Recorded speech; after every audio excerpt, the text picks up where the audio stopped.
What is up, guys? It's Verns here, back again with another SuperCoach video. This time it is the BBL Round 1 review. And oof, what a start to the season. Not good, 990 points, round rank of 11,084, so we started pretty far back. Good news is that leaves a lot of room for a green arrow each week to go up. But we'll jump into this team and see how it went. So this is how the team went. Look, the problem here overall, the antipods I ran, such as people like Swepson. Look, I say he was an antipod, but he was never really on my radar. But Kuhneman was someone who was on my radar, but didn't run him. Philippi, someone on the radar who I didn't run either. A lot of the antipods went quite well, unfortunately.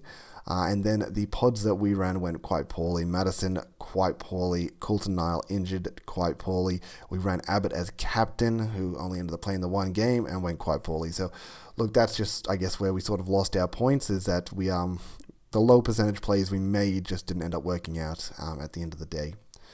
So, look, with this, Abbott as captain really hurt. Hindsight, I look at this and I was like, oh man, I was really surprised.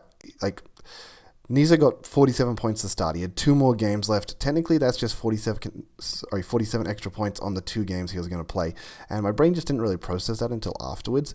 Abbott played his first game. He got his 35. And I sort of sat there and I went, now that I look at this, why did I ever decide to go against Nisa here? That just doesn't really make sense, even with the 47 head start. Even if he comes out 2 average games from there, he's already got 47 points under his belt. Probably not the correct decision to do that. But yeah, hindsight's obviously a wonderful thing there. The other thing here is the reason that I didn't go Philippi is just because of the news with Whiteman not playing. I had to get an extra 20k to get to McDermott. I didn't have that in the bank, so I had to make a decision. Somebody had to go down to another player. And I was tossing up Philippi to Madison or Sutherland to Richardson.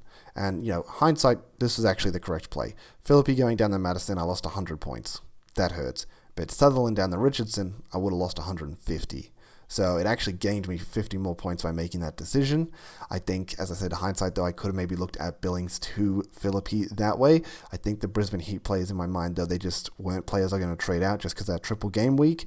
Ended up being that obviously they ended up playing the 2. Sydney played the 2, so a little bit unfortunate there that Sydney players would have been perfectly fine to have comparatively. But yeah, just a bit painful for us to start the season, but that's okay. We'll work it out. We'll get it going. And as I said, a lot of room to see Green Arrow, so we're going to be making our trades this week. Nice is going to be out, and then this does get a bit hard, so I am looking at the break-even game for a lot of this. And I think I have to keep Munro with that minus 28 break-even. Walter does have a 2 break-even, but I do need to move on these Brisbane players. I can't have too many of them in my team if I'm bringing in Adelaide players. Otherwise, round 3 will come around and I'll just be stuck with all of them. So we're going to move them out. And then the final player we were going to go for was Coulton Nile, who was always a 1-week rental. Look, I don't know the injury news update. I haven't seen anything in regards to the injury news, but at the end of the day, if Coulton Nile isn't going to play 5 games over 3 weeks, which, as we know from round 3, that's what stars have, then he's not really worth it anyway.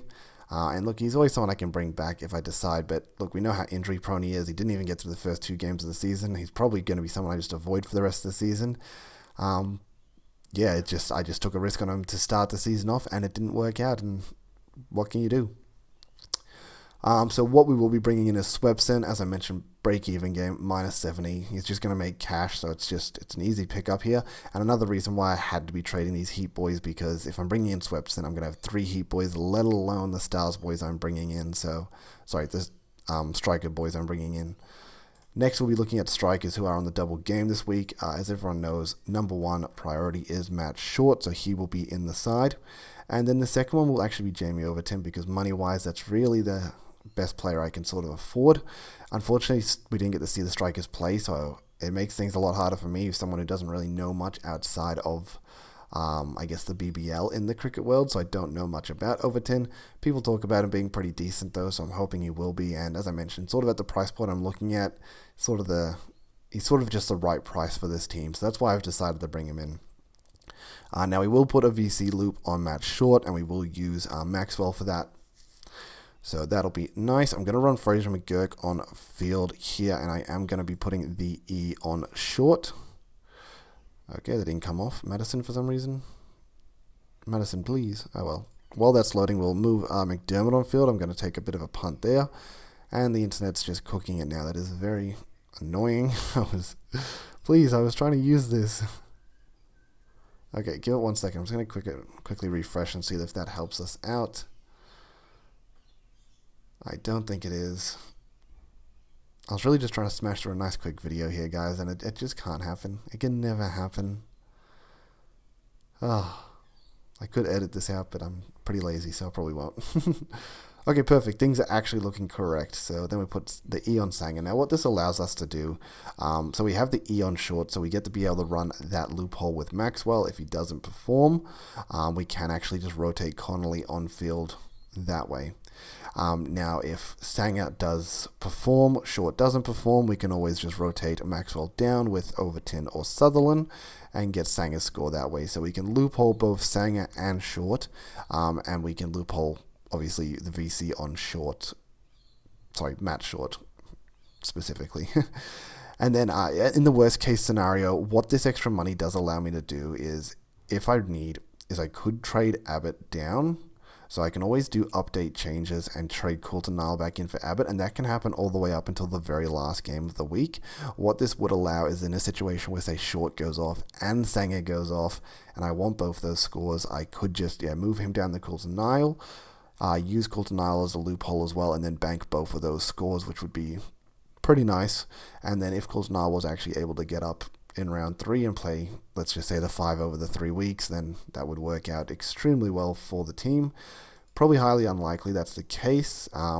Do I end up taking both the emergencies? Not too sure, but I think I'm set up in a good position where I'm very versatile depending on how these first few games go, that I can adjust the team accordingly to try and take the best scores possible.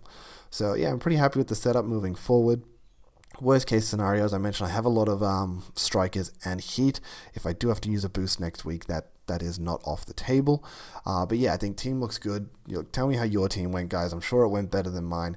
Tell me what your thoughts are for the week. Tell me if there is news on Coulter Nile, because as I said, people, like, cricket isn't my game. You guys probably know more than I do, and you probably find the information easier than I do. But yeah, just hit me with their heads up in the comments. Anyway, I appreciate you all for jumping in, watching this video, staying till the end, and especially those that have liked and subscribed. So till next time, guys, peace, later.